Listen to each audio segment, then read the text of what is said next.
around the world on 3news.com. That's our website. And we are also streaming on Facebook. Just look for 3FM 92.7. And you can be a part of the show because your voice matters on these national issues we are talking about. Just gone by, we talked about the proposed meeting between the President of the Republic, the President, the Attorney General, and the Auditor General, and the Chief Justice, where they are going to brainstorm on how we can stop the leakages in the public sector in the Auditor General's annual report, where as of 2024, 18 billion Ghana cedis was lost through, very unscrupulous and dubious ways and means. And another story we just ended with has to do with the fact that many parents are complaining, or some parents are complaining about the fact that their wards or children are unable to get admission into secondary school through the school placement process or program because of the lack of or issues of bribery and corruption, where they say that they are being asked to pay between 20,000 and 30,000 Ghana cedis before the awards get placed through the school placement, computerized school placement program. And we are asking, if you are a parent or you are a guardian and your ward is seeking admission, have you gone through this? Have you been asked? Has someone demanded bribe from you before they help you? Do send that message to us on our Facebook page and YouTube page. Let's have a discussion on this very important national issue. Let's go on to other stories this evening. The Minister for Health, Kwabena Minta Akando, has admonished parents and guardians to get the HPV vaccines for their wards to keep them protected against the cervical cancer disease. His comments follows reports of some parents refusing to sign the consent forms, which enables the beneficiary children to get the jabs. We have to begin to protect ourselves against the cancer at early stages.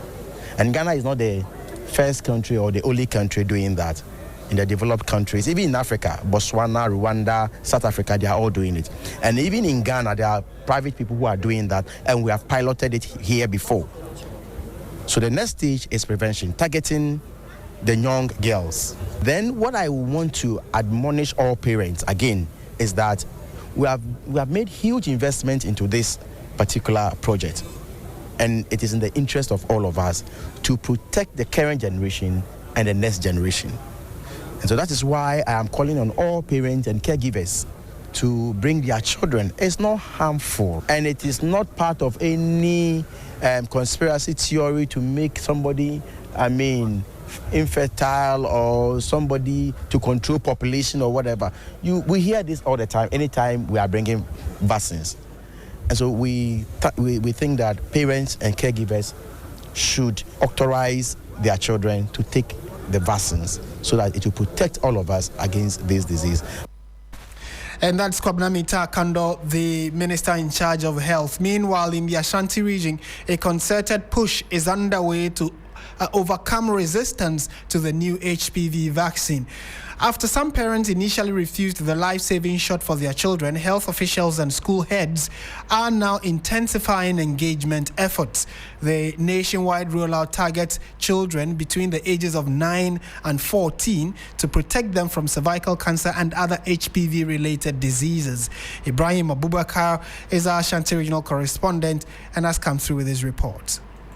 It's day 2 of the HPV vaccination campaign in Kumasi, and the initial resistance from some parents appears to be softening.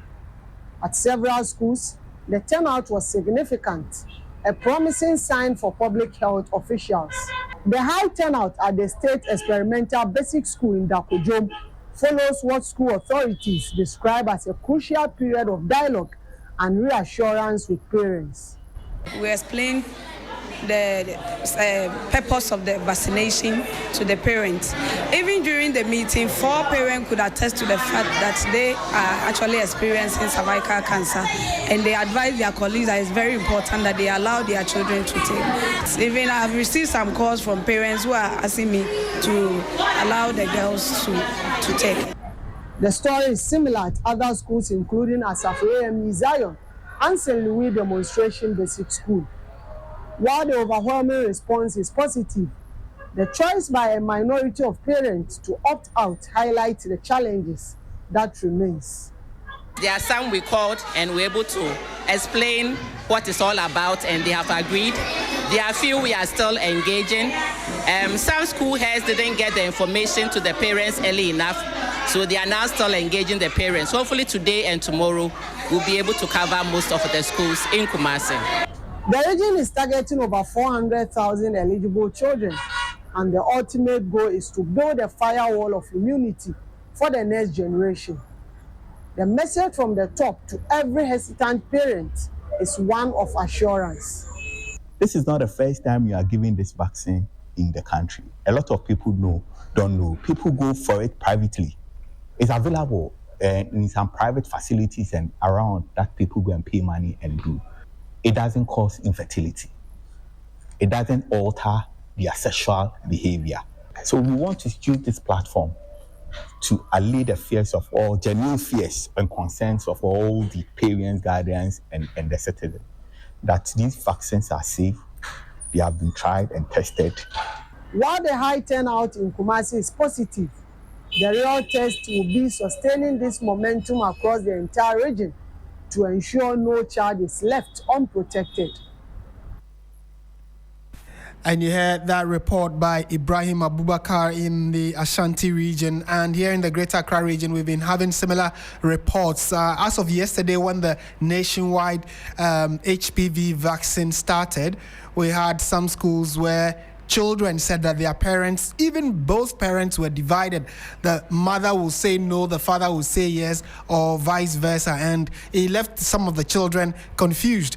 But it is good that as a nation we all have one voice when it comes to some of these issues. So it is important that we allow our girls, especially now that it's being rolled out between the ages of 9 and 14 years, to go out in their numbers to be vaccinated against HPV.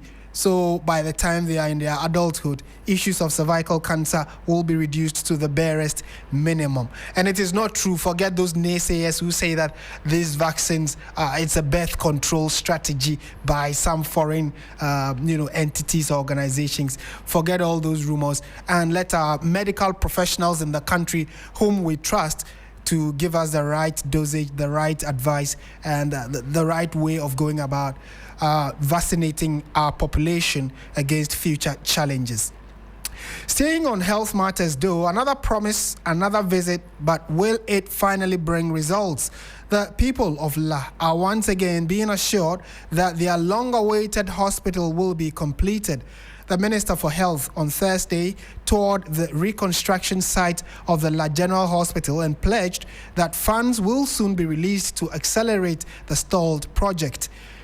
Health correspondent Sarah Apenkro has been through with the minister and put this report together. And so in 2025 budget, we made an allocation of 130 million Ghana cedis for this project.